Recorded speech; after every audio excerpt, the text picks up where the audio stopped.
was taking papers away from watercolor pad and the edge is just scratched, torn away, not nicely. So I borrowed a cutting machine and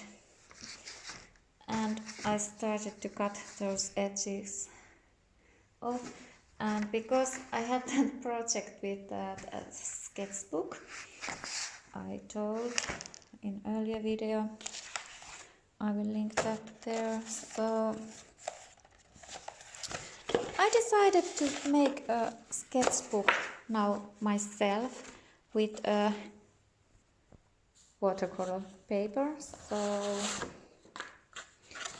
I have now, I show you where I have here those pages, and I found some old papers I have made with acrylics, and I was thinking that maybe I glue them here as a cover and as a backside cover, but I have to say that I'm not really sure yet how I'm going to make this book, but it's so funny because this is example of the flow, or again, because I just started to some reason take these papers off, and it led me to go asking, can I borrow this machine, cutting machine and or cutter, and then I'm making that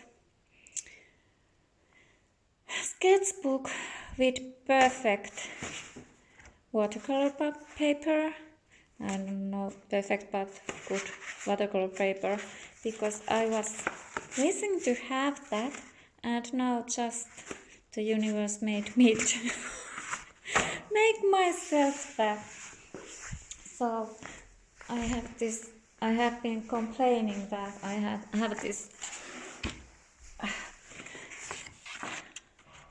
another sketchbook, and the paper was like that, it gets broken when it gets wet, when I use watercolors or inktense pencils or watercolor pencils. So I tried in the last video that I put some gesso here in these pages.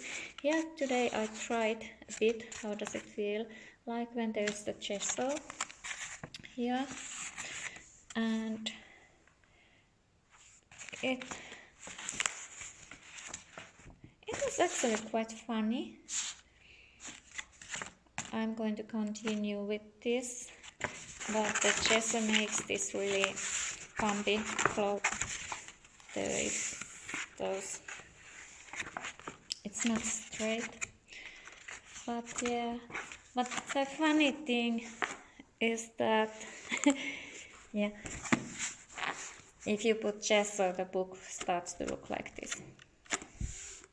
If you don't like that, then maybe it's not a good idea to put that gesso. But the funny thing is that now I'm also having soon the watercolor sketchbook. So funny. That is just flow. And I could buy the watercolor paper sketchbook from a store, no problem with that, but I have had really much fun for making that book. There were also that another project at earlier video with this clock, and I want to show you that I now put those diamonds, not real diamonds, but those glitter things there. First I thought I'm going to put them around here all the way, but then I kind of liked their like eyebrows for the oval. And I love this shape what comes here. It's like an fox, I don't know, but yeah. And then on one side I put those shiny things there, but only to one side. And let's see when the clock machine finds its way to this clock, but I love this. It's beautiful.